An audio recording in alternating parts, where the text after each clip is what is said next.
இது 1990 வருஷம். மகாராஷ்டிரா மாநிலத்துல ஒரு மிகப்பெரிய கோவில் திருவிழா நடந்துட்டு இருக்கு. சுத்தி எங்க பார்த்தாலும் ஜனங்க கூட்டம், சாமியோட கோஷம். அந்த பகுதி முழுக்க ஒரே சத்தமா இருக்கு. அந்த வெயில் நேரத்துல ஒரு அப்பா அம்மா தங்களோட ஒரு வயசு குழந்தைய தூக்கிக்கிட்டு சாமி கும்பிட வராங்க. கூட்டம் அதிகமா இருந்ததால கையை ரொம்ப டைட்டா பிடிச்சுக்கிட்டே அந்த அம்மா போறாங்க. ஆனா ஒரு நிமிஷம், ஒரே ஒரு நிமிஷம், கூட்டத்தோட தள்ளுமுள்ளுல ஏதோ ஒரு கவனச்சிதறல். அடுத்த செகண்ட் திரும்பி பார்த்தா கையை பிடிச்சுக்கிட்டு இருந்த அந்த ஒரு வயசு குழந்தைய காணல. அந்த பெத்தவங்களுக்கு அப்படியே உடம்பெல்லாம் நடுக்க ஆரம்பிச்சிருச்சு. குழந்தை எங்க எங்க போச்சு அப்படின்னு அந்த திருவிழா கூட்டத்துல அழுதுகிட்டே தேடுறாங்க. ஆரம்பத்துல இது ஒரு சாதாரண மிஸ்ஸிங் கேஸா தான் போலீஸ் ரெக்கார்ட்ஸ்ல பதிவாச்சு. ஏன்னா திருவிழா கூட்டத்துல குழந்தைங்க காணாம போறது அந்த காலத்துல ரொம்ப சர்வசாதாரணமான விஷயமா பார்க்கப்பட்டது. யாராவது தூக்கிட்டு போயிருப்பாங்க, இல்லைன்னா கூட்டம் அதிகமா இருக்கிறதுனால எங்கேயாவது வழிமாறி போயிருக்கும் அப்படின்னு போலீஸ் நினைச்சாங்க. ஆனா அடுத்த சில வருஷங்கள்ல மகாராஷ்டிரா முழுக்க ஒரு பயங்கரமான பதட்டம் பரவ ஆரம்பிச்சது. பஸ் ஸ்டாண்ட், ரயில்வே ஸ்டேஷன், கோயில்னு மக்கள் அதிகமாக கூடுற பொது இடங்கள் எல்லாம் சின்ன சின்ன குழந்தைங்க மர்மமான முறையில காணாம போக ஆரம்பிச்சாங்க. பொதுவா ஒரு குழந்தைய எதுக்காக கடத்துவாங்க? ஒண்ணு பணத்துக்காக, இல்லைன்னா ஆர்கனுக்காக. போலீஸ் அதே கோணத்துல தான் யோசிச்சாங்க. ஆனா இந்த கடத்தல்களுக்கு பின்னாடி இருந்த உண்மையான காரணம் என்னன்னு தெரிஞ்சப்போ ஒட்டுமொத்த காவல்துறை அதிகாரிகளுக்குமே ஒரு நிமிஷம் உறைஞ்சு போயிட்டாங்க. காணாம போன அந்த பிஞ்சு குழந்தைகள்லாம் என்ன ஆனாங்க? எந்த தடையும் இல்லாம போலீஸ் இன்வெஸ்டிகேஷனுக்கே சவால் விடுற அளவுக்கு இந்த தொடர் கடத்தல்கள் ரொம்ப துல்லியமா பண்ணது யாரு? இதையெல்லாம் விட ரொம்ப முக்கியமான கேள்வி, எதுக்காக அந்த அப்பாவி குழந்தைங்க கடத்தப்பட்டாங்க? இது வெறும் கடத்தல் வழக்கு மட்டும் கிடையாது. இந்திய குற்றவியல் வரலாற்றிலேயே யாரும் எதிர்பார்க்காத அளவுக்கு ரொம்ப கொடூரமான ஒரு சீரீஸ் ஆஃப் கிரைம்ஸோட ஆரம்பம் இது. மனுஷ மனசோட இருண்ட பக்கம் எவ்வளவு மோசமா இருக்கும் அப்படிங்கிறதுக்கு இந்த வழக்கு ஒரு பெரிய உதாரணம். அனைவருக்கும் வணக்கம். இது ஃபிளாஷ்பேக் ஃபைல்ஸ். உங்களை கடந்த காலத்துக்கு அழைச்சிட்டு போற ஒரு குட்டி டைம் மிஷின். இப்ப வருஷம் 1996 அக்டோபர் மாசம். மகாராஷ்டிரா மாநிலத்தில் இருக்கிற நாசிக் சிட்டி ரொம்ப பரபரப்பா இருக்கு. ஆனா அந்த சிட்டியோட ஒரு மூலையில் இருக்கிற ஒரு வீட்டு முன்னாடி ஜீப் நிக்குது. அந்த வண்டியில இருந்து இறங்கினது நாசிக் போலீஸ் இன்ஸ்பெக்டர் காலே அண்ட் அவரோட டீம். அவங்க முகம் ரொம்ப சீரியஸா இருக்கு. ஏதோ ஒரு பெரிய விஷயத்தை தேடிதான் அவங்க அங்க வந்திருக்காங்க அப்படின்னு பார்த்தாலே தெரியுது. அந்த வீட்டுக்குள்ள இருக்கிறது யாருன்னா அஞ்சனாபாய் அப்படிங்கிற ஒரு பெண்மணி, அப்புறம் அவங்களோட 2 மகள்களான ரேணுகா அண்ட் சீமா. போலீஸ் கதவு தட்டுறாங்க. உள்ள இருந்து ஒரு விதமான பயமும் பதட்டமும் கலந்த முகத்தோட அவங்க கதவை திறக்கிறாங்க. போலீஸ் நேரா உள்ள நுழையிறாங்க. சாதாரணமா ஒரு திருட்டு வழக்கோ இல்ல சின்ன கடத்தல் வழக்கோ விசாரிக்க வந்த மாதிரி தான் அவங்க உள்ள போனாங்க. ஆனா அந்த வீட்டுக்குள்ள அவங்க பார்த்த காட்சி இந்தியாவையே உழுக்க போகுது அப்படின்னு அந்த நிமிஷம் வரைக்கும் அந்த போலீஸ் டீமுக்கே தெரியாது. போலீஸ் அந்த வீடு முழுக்க ஒவ்வொரு மூலையிலையும் தேட ஆரம்பிக்கிறாங்க. அப்போ அந்த ஓரத்தில் இருக்கிற பழைய துணிகள் குவியல அவங்க பார்க்குறாங்க. அதை எடுத்து பார்த்தப்போ அந்த போலீஸ் அதிகாரிகளுக்கு ஒரு நிமிஷம் தூக்கி வாரி போடுது. அது எல்லாமே சின்ன சின்ன குழந்தைகளோட சட்டைகள், ட்ரெஸ்ஸஸ். 1-2 கிடையாது, நிறைய துணிகள் அங்கே சிதறி கிடக்குது. அந்த துணிகள்ல சிலது அழுக்கா இருக்கு, சிலது கிழிஞ்சு போயிருக்கு. அந்த வீட்டில் இருக்கிறது 2 லேடிஸ். ஆனா சம்பந்தமே இல்லாம இவ்வளோ சின்ன குழந்தைங்களோட ட்ரெஸ் அங்க ஏன் இருக்கணும்? விசாரணையை தீவிரப்படுத்தினப்போதான் இன்னொரு அதிர்ச்சியான விஷயம் கிடைக்குது. ரேணுகா அவளோட குழந்தைகளோட பர்த்டே கொண்டாடின போட்டோக்கள் அங்க இருக்கு. அந்த போட்டோக்களை எடுத்து பார்த்த இன்ஸ்பெக்டர் காலே குழம்பி போறாரு. ஏன்னா அந்த பிறந்தநாள் கொண்டாட்டத்துல அவங்க குடும்பத்தை சேராத, பார்க்கறதுக்கு ரொம்ப ஏழையா இருக்கிற சில அந்நிய குழந்தைகள் அங்க நிற்கிறாங்க. அந்த குழந்தைகள் யாரு? அவங்க ஏன் ரேணுகா வீட்டு விசேஷத்துல கலந்துக்கிட்டாங்க அப்படிங்கிற கேள்வி அவங்களுக்கு எழ ஆரம்பிக்குது. போலீஸ் விசாரணை ஆரம்பிக்குது. முதல்ல அஞ்சனாபாய் வாயை திறக்கல. ரொம்ப நிதானமா தனக்கு எதுவுமே தெரியாது அப்படிங்கிற மாதிரி ஆக்ட் பண்றாங்க. ஆனா போலீஸ் தன்னோட ஸ்டைல்ல விசாரிக்க ஆரம்பிச்சதும் அந்த இளைய மகள் சீமா மெதுவா உடைய ஆரம்பிக்கிறாங்க. அவளோட வார்த்தைகள் ஒவ்வொன்றும் ஒரு வெடிகுண்டு மாதிரி இருந்தது.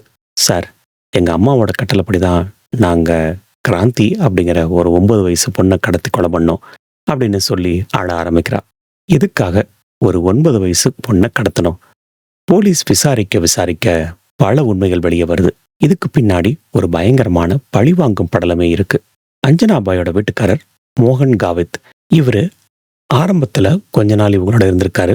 அதுக்கப்புறம் இவங்ககிட்ட இருந்த சில பழக்கங்கள் பிடிக்காம இவங்களை விட்டு தனியா போயிட்டாரு. அது என்ன ஏதுங்கிற டீட்டெயிலை இன்னும் கொஞ்ச நேரத்துல பார்க்கலாம். தனியா போனவர் பிரதீபா அப்படிங்கிற ஒரு பொண்ணை 2வதா கல்யாணம் பண்ணிக்கிட்டாரு. அவங்களுக்கு பிறந்த குழந்தை தான் இந்த கிராந்தி. தன்னை விட்டு பிரிஞ்சு போன புருஷன் மேல இருக்கிற கோபத்திலையும் அந்த புது குடும்பத்து மேல இருக்கிற பொறாமையிலையும் தான் அஞ்சனாபாய் ஒரு பிளான் பண்றாங்க. 1996 அக்டோபர் மாசம் கிராந்தி ஸ்கூல்ல இருந்து வந்துகிட்டு இருந்தப்போ அஞ்சனாபாய் அவங்களோட மகளோட சேர்ந்து அந்த பொண்ணை கடத்துறாங்க. கடத்தினது மட்டும் இல்லாம அந்த பிஞ்சு பொண்ணை கொடூரமா கொலை பண்ணி கோலாப்பூர் பக்கத்துல இருக்கிற நரசோபாச்சிவாடி அப்படிங்கிற இடத்துல வீசிட்டாங்க. தான் குழந்தை காணாம போன உடனே பிரதீபாவுக்கு முதல்ல சந்தேகம் அஞ்சனாபாய் மேலதான் வருது. அதனாலதான் அவங்க போலீஸ்ல புகார் கொடுக்குறாங்க. அதை விசாரிக்கிறதுக்காகத்தான் போலீஸ் இப்போ அஞ்சனாபாய் வீட்டுக்கு வந்திருக்காங்க. ஆனா இப்போ அந்த வீட்டுல கிடைச்ச அந்த சின்ன பையன்களோட சட்டைகளும் ஏழை குழந்தைகளோட போட்டோக்களும் போலீஸுக்கு வேற ஏதோ சொல்லுது. இது வெறும் ஒரு பழி வாங்குற கொலை மட்டும் கிடையாது. இதுக்கு பின்னாடி ஒரு பெரிய மர்மம் இருக்கு அப்படின்னு போலீஸ்க்கு புரிய ஆரம்பிக்குது. ஏன்னா கடந்த 6 வருஷமா மகாராஷ்டிரா முழுக்க ஏகப்பட்ட சின்ன குழந்தைங்க மர்மமான முறையில காணாம போயிட்டு இருந்தாங்க. அந்த 9 வயசு கிராந்தி காணாம போன கேஸை விசாரிக்க போன போலீஸுக்கு அங்க கிடைச்ச சின்ன சின்ன தடயங்கள் தான் அந்த பெரிய சீக்கிரட்டை உடைக்க போகுது. அப்போ கடந்த 6 வருஷமா காணாம போன மொத்த குழந்தைகளுக்கும் இவங்களுக்கும் ஏதோ லிங்க் இருக்குமோ அப்படின்னு போலீஸ் யோசிக்க ஆரம்பிக்கிறாங்க. அஞ்சனாபாய், ரேணுகா அண்ட் சீமா இந்த 3 பேரும் வெறும் சாதாரண குடும்பத்து பெண்கள் இல்ல. மகாராஷ்டிரா மாநிலத்தையே நடுங்க வைக்க போற சீரியல் கில்லர்ஸ் அப்படிங்கிற உண்மை மெதுவா வெளியே வர ஆரம்பிக்குது. அவங்களுக்குள்ள ஒரு பெரிய மிருகம் ஒளிஞ்சிருக்கு. ஆனா அந்த பெண்கள் எதுக்காக குழந்தைகளை குறி வைக்கணும்? அந்த குழந்தைகளை வச்சு அவங்க என்ன பண்ணாங்க? அவங்க செஞ்ச அந்த பயங்கரமான பிசினஸ் என்னன்னு தெரிஞ்சா நீங்க அதிர்ச்சி ஆயிடுவீங்க. அந்த பயங்கரமான பிசினஸ் எப்படி ஆரம்பிச்சதுன்னு தெரியணும் அப்படின்னா நம்ம 6 வருஷம் பின்னாடி போகணும். இப்ப வருஷம் 1990. மகாராஷ்டிரா மாநிலத்துல வெயில் கொளுத்திக்கிட்டு இருக்கிற ஒரு காலம். அந்த வெயில கூட ஜனங்க கூட்டம் கூட்டமா ஊர் ஊரா போயிட்டு இருக்காங்க. ஏன்னா மகாராஷ்டிரால இருக்கிற புனே, கோலாப்பூர், கல்யாண், தானே, அப்புறம் நாசிக் இந்த மாதிரியான நகரங்கள்ல அங்க இருக்கிற ரயில்வே ஸ்டேஷன் அப்புறம் கோயில் திருவிழாக்கள்ல அதாவது ஜாத்ராக்கள்ல ஜனங்க அலமோதுவாங்க. அந்த கூட்டத்துல யாருக்கும் தெரியாம ஒரு 3 உருவங்கள் மட்டும் நடமாடிக்கிட்டு இருக்கோம். அது வேற யாரும் இல்லை, அஞ்சனாபாய், அவங்களோட மகள்கள் ரேணுகா அண்ட் சீமா. அவங்களுக்கு திருடுறது அப்படிங்கிறது காலங்காலமா பழகி போன ஒரு விஷயம். அந்த ஜாத்ராக்கள்ல இருக்கிற ஜனங்க தங்களோட பக்தி பரவசத்துல சாமி கும்பிட்டுட்டு இருப்பாங்க. அந்த நேரத்தை பயன்படுத்தி ரொம்ப லாவகமா அவங்க பர்ஸ் அடிக்கிறது, பெண்களோட கழுத்துல இருக்கிற செயினை பறிக்கிறது இப்படின்னு தன்னோட பொழப்ப ஓட்டிக்கிட்டு இருந்தாங்க. ரயில்வே ஸ்டேஷன்ல தூங்கிட்டு இருக்கிற பயணிகளோட உடமைகளை திருடுறதும் இவங்களுக்கு கைவந்த கலை. ஆனா எல்லா நேரமும் அவங்களுக்கு அதிர்ஷ்டம் இருக்கும் அப்படின்னு சொல்ல முடியாது. பல நேரங்கள்ல யாராவது கவனிச்சிடுவாங்க. திருடி திருடின்னு சத்தம் போட்டா அங்க இருக்கிற கூட்டம் மொத்தமா அவங்கள சூழ்ந்துக்கும். அப்புறம் என்ன, அங்க இருக்கிற ஆட்கள் எல்லாம் அவங்கள அட்டி பின்னி எடுத்துருவாங்க. சில நேரங்கள்ல போலீஸ் கிட்ட பிடிச்சு கொடுத்து லாக்அப்லயும் போடுவாங்க. இப்படியே போனா சரி வராது. எப்படி இந்த போலீஸ் இன்வெஸ்டிகேஷன் கிட்ட இருந்தும் மக்கள் கூட்டத்தில இருந்தும் தப்பிக்கிறது அப்படின்னு அஞ்சனாபாய் யோசிச்சுட்டு இருந்தாங்க. அந்த நேரத்துல தான் அவங்க மனசுல ஒரு கொடூரமான மாஸ்டர் பிளான் உதிச்சுது. அதுதான் சின்ன குழந்தைங்க. அஞ்சனாபாய் யோசிச்சது, ஒரு பொம்பளை திருடும் போது அவங்க கையில ஒரு சின்ன குழந்தை இருந்தா யாராவது அவங்கள சந்தேகப்படுவாங்களா? கண்டிப்பா மாட்டாங்க. இன்ஃபேக்ட் போலீஸ் கூட ஒரு குழந்தைய தூக்கிட்டு போற தாயை ரொம்ப மரியாதையா தான் நடத்துவாங்க. ஒருவேளை திருடும் போது யாராவது கையை பிடிச்சு தடுத்தா கூட, ஐயோ என் குழந்தை பசியில அழுகுது, நான் எதுவும் பண்ணலையே அப்படின்னு சொல்லி அழ ஆரம்பிச்சா அந்த மக்கள் கூட்டம் அவங்க மேல பரிதாபப்படும். இவங்க யாரை கடத்தணும்னு போட்ட டார்கெட் ரொம்ப தெளிவா இருந்தது. புனே, நாசிக், கல்யாண், தானே, அப்புறம் கோலாப்பூர் மாதிரியான பெரிய நகரங்கள்ல இருக்கிற ரயில்வே ஸ்டேஷன் அப்புறம் கோவில் வாசல்கள்ல தங்கி இருக்கிற ஏழை குழந்தைங்க தான் இவங்களோட குறி. ஏன் ஏழை குழந்தைங்க அப்படின்னு கேட்டா, அந்த குழந்தைகளை கடத்தினா அவங்க பெத்தவங்க அவங்கள தேடி வரமாட்டாங்க. யாருக்கும் அவ்வளவு சீக்கிரமா தெரியாது. முக்கியமா போலீஸும் இதை பெருசா எடுத்துக்க மாட்டாங்க அப்படின்னு அஞ்சனாபாய் கணக்கு போட்டாங்க. அந்த தெருவோரம் தூங்குற ஏழை பெத்தவங்க தங்களோட பசியை விட குழந்தைகளோட வயிறு நிறைஞ்சா போதும்னு நினைக்கிறவங்க. அவங்களோட ஒரே கனவு தங்களோட குழந்தைகளுக்கு ஒருவேளை உணவாவது கொடுத்து நல்லபடியா வளர்க்கணும் அப்படிங்கிறது தான். இது ஜூலை 1990 வருஷம். மகாராஷ்டிரால ஒரு சின்ன கோவில் திருவிழா.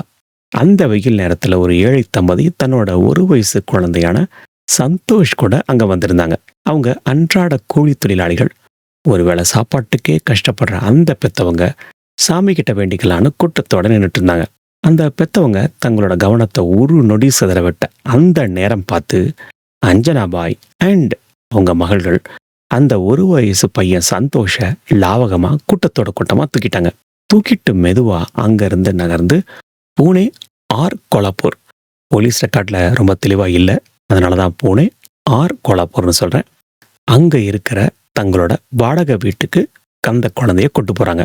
அந்த பிஞ்சு பையன் சந்தோஷ் அழுதுகிட்டே இருந்திருக்கான். ஆனா அந்த அழுக்குரல் அஞ்சனாபாய்க்கு ஒரு மியூசிக் மாதிரி கேட்டுது.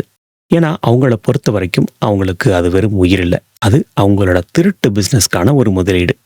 தன்னோட பச்சை குழந்தைய காணலைன்னு அந்த பெத்தவங்க அந்த திருவிழா கூட்டத்துல அழுது போறேன்னு தேடுறாங்க.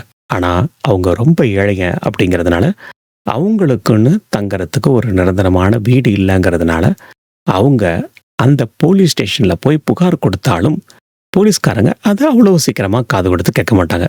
போலீஸ் ஸ்டேஷன்ல இருக்கிற ஒரு பழைய டேபிள் மேல ஏகப்பட்ட ஃபைல் தூசி படிஞ்சு கிடக்குது.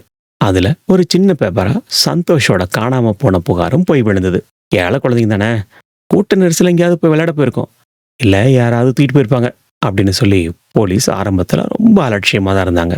ஆனா அந்த அப்பாவி பெத்தவங்களுக்கு தெரியாது, கடத்தப்பட்ட தங்களோட ஒரு வயசு சந்தோஷ் திருட்டுக்காக ஒரு ஷீல்டு மாதிரி பயன்படுத்தப்பட போறான் அப்படின்னு அந்த பயங்கரமான உண்மை. சந்தோஷ் மட்டும் இல்ல, அடுத்த 5-6 வருஷங்கள்ல இந்த கோஷ்டியால அஞ்சலி, ஸ்ரத்தா, கௌரி, பங்கஜ், ஸ்வப்னில், ராஜன் அப்படின்னு 13க்கும் மேற்பட்ட குழந்தைகளோட வாழ்க்கை அவங்க கண்ணு முன்னாடியே கொடூரமா பறிக்கப்படுது.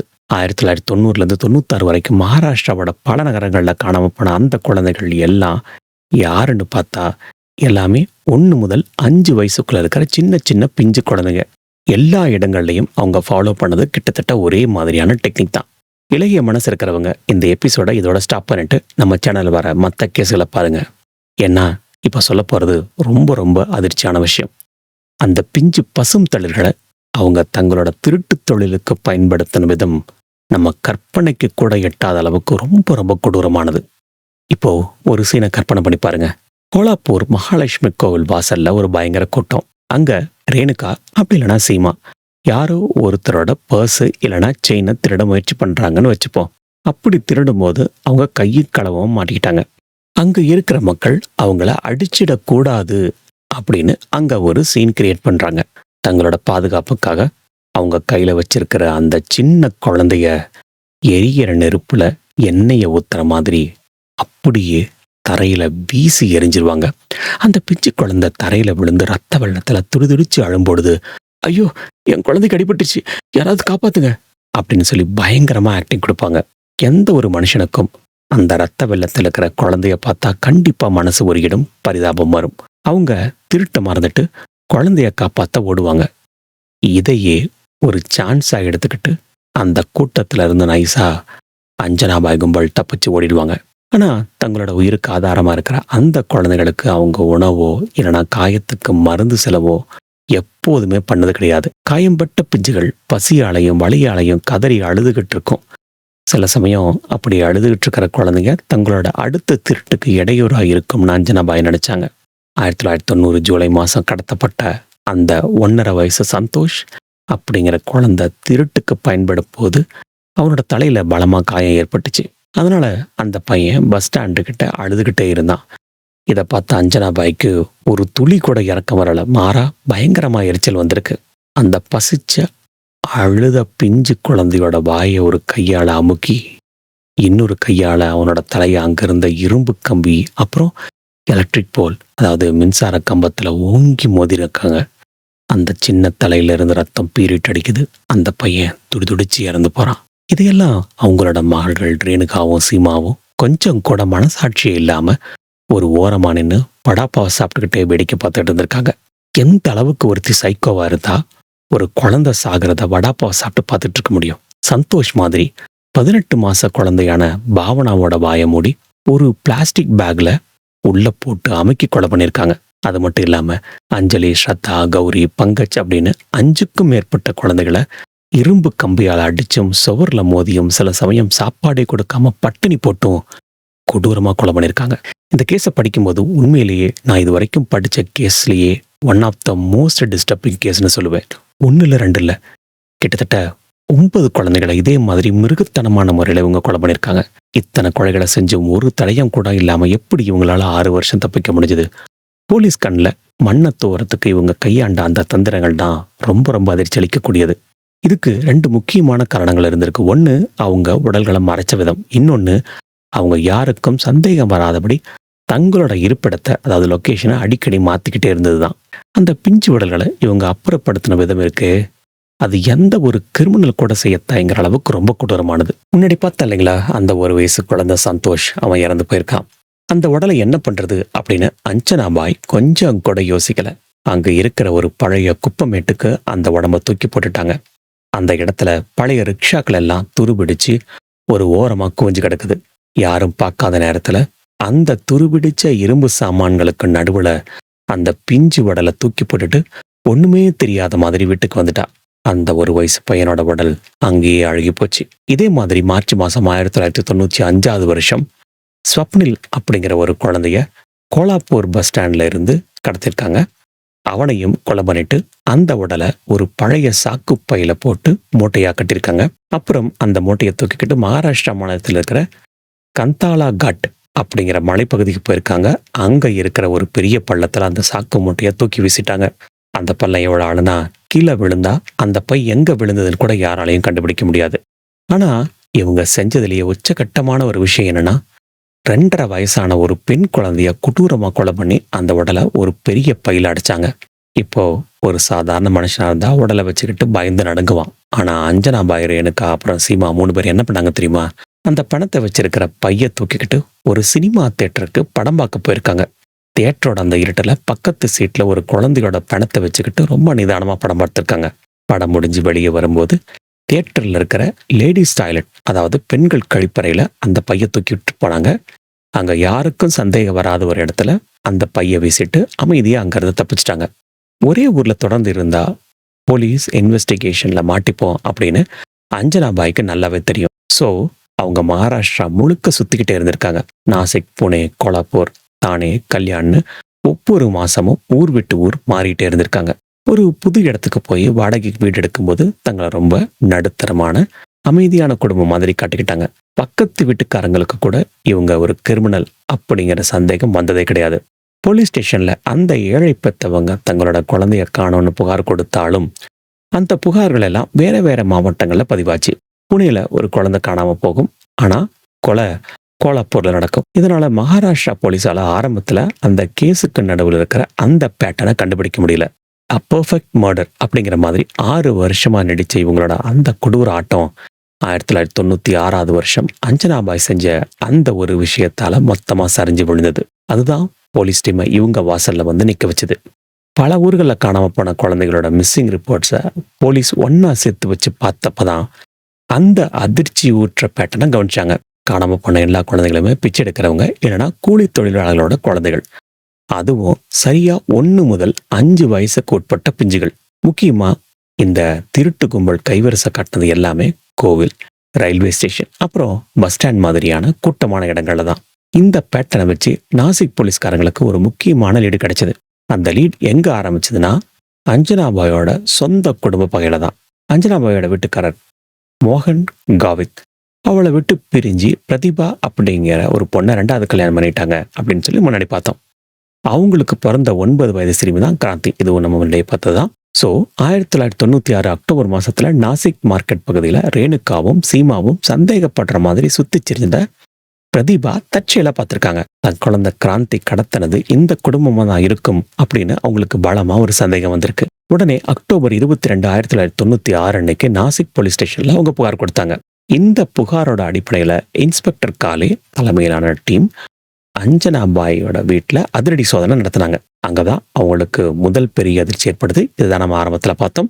அந்த வீட்டுல சம்பந்தமே இல்லாம ஏகப்பட்ட சின்ன குழந்தைகளோட துணிகள் சிதறி கிடந்தது. அது மட்டும் இல்லாம ரேணுகாவோட குழந்தைகளோட பிறந்தநாள் போட்டோக்கள், அதுல அந்த ஊரை சேராத ஏகப்பட்ட ஏழை குழந்தைகள் இருக்கிறத போலீஸ் கவனிச்சாங்க.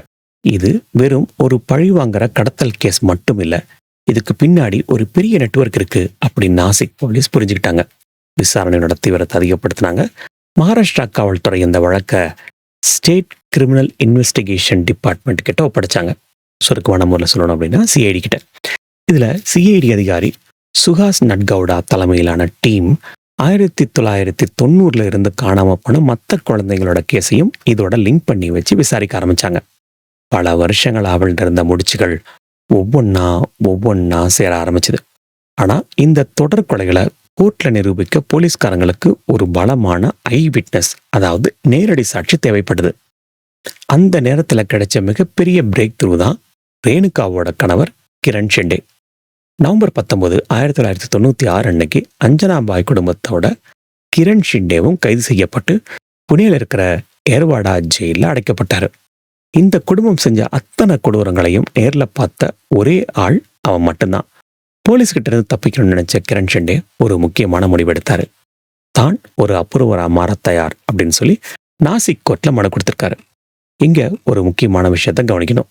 1990 ஆரம்பத்துல இந்த கொடூரங்கள்ல பங்கெடுத்த கிரண் ஷிண்டே ஒரு கட்டத்துல பயம் இல்லைன்னா மனசாட்சி உழுக்கிறதுனாலயே என்னவோ அவங்கள விட்டு விலகி இருந்தான். அதனாலதானோ என்னவோ 1996 போலீஸ் அவனை பிடிச்சப்போ அப்ரூவரா மாறினா. அவன் கொடுத்த அந்த வாக்குமூலம் தான் இந்த கேஸையே மொத்த வெளிச்சத்துக்கும் கொண்டு வந்தது. போலீஸுக்கும் ஒரு பலமான சாட்சி தேவைப்பட்டதுனால கோர்ட்டு அவனை அப்ரூவரா ஏத்துக்கிட்டு மன்னிப்பு கொடுத்து ரிலீஸ் பண்ணிடுச்சு. அதுக்கப்புறம் கிரண் ஷிண்டே கொடுத்த அந்த ஒப்புதல் வாக்குமூலம் இருக்கே, அதை கேட்டு ஒட்டுமொத்த மகாராஷ்டிரா போலீஸே உறைஞ்சு போயிட்டாங்க. 6 வருஷத்துல நாங்க 13 குழந்தைகளை கடத்தினோம். அதுல சந்தோஷ், அஞ்சலி, ஸ்ரத்தா, கௌரி, பங்கஜ் இப்படின்னு 9 குழந்தைகளை என் கண்ணு முன்னாடியே அஞ்சனாபாய் அவன் மகள்களும் ஈவு இறக்கமே இல்லாம கொலை பண்ணாங்க அப்படின்னு எல்லா உண்மைகளையும் புட்டு வச்சான் அவன். இந்த வாக்குமூலத்தை வச்சு சிஐடி போலீஸ் லாட்ஜ் பதிவேடுகள், காணாம போன குழந்தைகளோட ரிப்போர்ட்ஸ் அப்படின்னு எல்லாத்தையும் வச்சு ஒரு பலமான சார்ஜ் ஷீட் ரெடி பண்ணாங்க. இதுதான் அந்த தாயன் மகளோட முகமுடிய மொத்தமா கிழிச்செறிஞ்சுது. ஆனா இவ்வளவு கொடூரமா நடந்துக்க அவங்களுக்கு எப்படி மனசு வந்தது? அவங்களோட அந்த டார்க் சைக்காலஜி என்னன்னு தெரிஞ்சா மனுஷங்க இப்படியும் இருப்பாங்களான்னு நம்ம யோசிக்க தோணும். இந்த 3 பொண்ணுங்களோட மனநிலை மற்றவங்களோட ரொம்ப வித்தியாசமானது, ஏன் ஒரு மாதிரி கொடூரமானது அப்படின்னு கூட சொல்லலாம். பொதுவா மனுஷங்க ஒரு தப்பு பண்ணா அவங்க மனசுக்குள்ள ஒரு சின்ன குற்ற உணர்ச்சியாவது வரும். ஆனா அஞ்சனாபாய் அண்ட் அவங்களோட மகள்களுக்கு அப்படி ஒரு உணர்வு எப்பவுமே வந்ததில்லை. அவங்க எப்பவுமே பணம், பேராசை அப்படிங்கிற அந்த இருண்ட வட்டத்துக்குள்ளதான் வாழ்ந்து வந்திருக்காங்க. அஞ்சனாபாயோட எண்ணம் எப்பவுமே ஒண்ணுதான், நமக்கு தேவை பணம், அதை எந்த வழியில வேணா அடையலாம், ஆனா போலீஸ் கிட்ட மட்டும் மாட்டிக்க கூடாது அப்படிங்கிறதுல ரொம்ப தெளிவா இருந்தாங்க. இந்த ஒரு பேராசைக்காகத்தான் அந்த பிஞ்சு சந்தோஷ் மாதிரியான அப்பாவி குழந்தைகளை கொல்றப்ப கூட அவங்களுக்கு ஒரு துளி அனுதாபம் கூட வரல. அவங்க அந்த குழந்தைகளை ஒரு மனுஷ உயிராவே பார்க்கல. திருட்டுக்கு உதவியா இருக்கிற வரைக்கும் அது ஒரு கருவி. ஒருவேளை அந்த குழந்தைங்க அழுது தொந்தரவு கொடுத்தா அது அவங்களுக்கு ஒரு பாரம், அவ்வளோதான். அடுத்தவங்களோட குழந்தைகளை தங்களோட திருட்டு தொழிலுக்கு ஒரு கேடய மாதிரியும் ஒரு இறை மாதிரியும் பயன்படுத்தின இவங்களோட சைக்காலஜி இந்திய குற்றவியல் வரலாற்றிலேயே ரொம்ப அதிர்ச்சி அளிக்கக்கூடிய ஒண்ணு. சரி, இப்படி தங்களோட சுயநலத்துக்காகவும் ஆடம்பர வாழ்க்கைக்காகவும் ஈவு இரக்கமே இல்லாம இத்தனை கொலைகளை செஞ்ச இவங்களுக்கு கடைசியில என்ன தண்டனை கிடைச்சது அப்படின்னு சொல்லி பார்க்கலாம். நவம்பர் 1996 அஞ்சனாபாய், ரேணுகா அண்ட் சீமா 3 பேரையும் போலீஸ் அரெஸ்ட் பண்ணாங்க. ஆனா கோர்ட் விசாரணை ஆரம்பிக்கிறதுக்கு முன்னாடியே 1998 அஞ்சனாபாய் தன்னோட 50வது வயசுல சிறையிலேயே உடல்நலக்குறைவுனால மரணம் அடைஞ்சாங்க. இதனால அந்த ஒட்டுமொத்த கேஸும் அவங்களோட மகள்கள் ரேணுகா ஷிண்டே அண்ட் சீமா காவித் இவங்க மேல மட்டும் தொடருது. அப்ரூவரா மாறின கிரண் ஷிண்டே கொடுத்த அந்த பலமான சாட்சியால கோலாப்பூர் செஷன்ஸ் கோர்ட்ல வழக்கு செம ஸ்பீடா நடந்துச்சு. இந்த வழக்கு கிட்டத்தட்ட 156 சாட்சிகளை போலீஸ் விசாரிச்சாங்க. கடைசியில June 2001 Kolhapur court Renuka and Seema 2 பேருக்கும் மரண தண்டனை விதிச்சு ஒரு வரலாற்று சிறப்புமிக்க தீர்ப்பு கொடுத்தாங்க. அதுக்கப்புறம் செப்டம்பர் 2004 பாம்பே ஹைகோர்ட், அப்புறம் ஆகஸ்ட் 31, 2006 இந்திய உச்சநீதிமன்றமும் இவங்களோட மரண தண்டனையை உறுதி பண்ணாங்க. உச்சநீதிமன்றம் தங்களோட தீர்ப்புல என்ன சொன்னாங்கன்னா, இவங்களாம் திருந்துறதுக்கு வாய்ப்பே இல்லை, சமூகத்துக்கு இவங்களும் ஒரு மிகப்பெரிய அச்சுறுத்தல் அப்படின்னு ரொம்ப கடுமையா குறிப்பிட்டிருந்தாங்க. சுதந்திர இந்தியாவில் தூக்கு தண்டனை பெற்ற முதல் பெண்கள் அப்படிங்கிற கரும்புள்ளி இவங்க 2 பேருக்கு பின்னாடியும் வந்தது. இவங்களோட கருணை மனு ஜனாதிபதி கிட்ட பல வருஷங்களா அப்படியே கடந்தது. கிட்டத்தட்ட 8 வருஷம் கழிச்சு 2014 இவங்களோட கருணை மனு நிராகரிக்கப்படுது. ஆனா இந்த தாமதமான முடிவு இவங்களுக்கு சாதகமா போயிடுச்சு. ஜனவரி 18, 2022 அன்னைக்கு பாம்பே ஹைகோர்ட் ஜனாதிபதி முடிவெடுக்க தாமதமானது அப்படிங்கிறதுனால இவங்களோட மரண தண்டனையை ஆயுள் தண்டனையா குறைச்சு உத்தரவிட்டாங்க. எனக்கு இதை படிக்கும்போது கடுப்பாக தாங்க இருந்தது. என்ன பண்றது? பை த வே, இப்பவும் அவங்க புனேவோட எர்வாடா சிறையில் தங்களோட மீதி காலத்தை கழிச்சிட்டு வராங்க. 1990 96 வரைக்கும் மகாராஷ்டிரா மாநிலத்தை ஒழுக்கின இந்த தொடர் குழந்தை கடத்தல் கேஸ் வெறும் ஒரு கிரைம் மட்டுமில்ல, இது ஒட்டுமொத்த சமூகமும் போலீஸும் விழிச்சிக்க வேண்டிய ஒரு மிகப்பெரிய ஆளாம். ஆரம்பத்துல அந்த ஏழை பெத்தவங்க கொடுத்த மிஸ்ஸிங் கம்ப்ளைண்ட் மேல போலீஸ் கொஞ்சம் அக்கறை காட்டி இருந்தா 9 பிஞ்சு உயிர்களை காப்பாத்திருக்கலாம். ஏழை குழந்தைங்க தானே அப்படின்னு போலீஸ் காட்டின அலட்சியம் தான் இந்த கிரிமினல் குடும்பம் இவ்வளவு காலமும் தப்பி காரணமா இருந்திருக்கு. பொது இடங்கள்ல, முக்கியமா கோவில் திருவிழாக்கள், அப்புறம் ரயில்வே ஸ்டேஷன் கூட்ட நெரிசல் அதிகமா இருக்கிறப்போ பெத்தவங்க தங்களோட குழந்தைகளை எவ்வளவு பத்திரமா வச்சுக்கணும் அப்படிங்கிறதுக்கு இந்த வழக்கு ஒரு மிகப்பெரிய பாடம். யாரோ திருடிட்டாங்க அப்படின்னு நாம அலட்சியமா இருக்கிறதும், கூட்டத்துல ஏதோ ஒரு குழந்தை அழுதுகிட்டு இருக்கு அப்படின்னு நினைச்சு நம்ம அதை கடந்து போறதும் எவ்வளவு பெரிய ஆபத்துல முடியும் அப்படின்னு இப்போ உங்களுக்கு புரிஞ்சிருக்குன்னு நினைக்கிறேன். நம்மளை சுத்தி சந்தேகம் வர்ற மாதிரி யாராவது நடந்தா உடனே நம்ம போலீஸ்க்கு தகவல் கொடுக்கணும். உச்சநீதிமன்றம் சொன்ன மாதிரி ஒரு தாயாவே இருந்துகிட்டு சக தாயோட உணர்வுகளை புரிஞ்சுக்காம இப்படி நடந்துகிட்ட ரேணுகா அண்ட் சீமா காவித் செஞ்சது ஒரு ஆறாதவடு. மனுஷ மனசு எவ்வளவு கொடூரமா மாறும் அப்படிங்கிறதுக்கு இந்த அஞ்சனாபாய் குடும்பம் ஒரு கசப்பான உதாரணம். ஆல் ரைட் மக்களை, இந்த கேஸ் ஸ்டடி உங்களுக்கு ஒரு புதுவிதமான பார்வையை தந்திருக்கும் நம்புறேன். வேற ஏதாவது சுவாரஸ்யமான இல்லை மர்மமான வழக்கை பற்றி நான் பேசணும் அப்படின்னு நீங்கள் ஆசைப்பட்டு அதை கமெண்ட்டை சொல்லுங்கள். இந்த வீடியோ உங்களுக்கு பிடிச்சிருந்தா லைக் பண்ணுங்கள், உங்களோட ஃப்ரெண்ட்ஸ் அண்ட் ஃபேமிலிக்கு ஷேர் பண்ணுங்கள், உங்களோட கருத்துக்களை கமெண்ட் பண்ணுங்கள். இன்னும் சப்ஸ்கிரைப் பண்ணாமல் பார்க்குறீங்க அப்படின்னா மறக்காமல் சப்ஸ்கிரைப் பண்ணுங்கள். மீண்டும் ஒரு இன்ட்ரெஸ்டிங்கான ரியல் இன்சிடென்ட் சந்திப்போம். அது வரைக்கும் உங்களோட உடல்நலத்தையும் பத்திரமா பார்த்துக்கோங்க.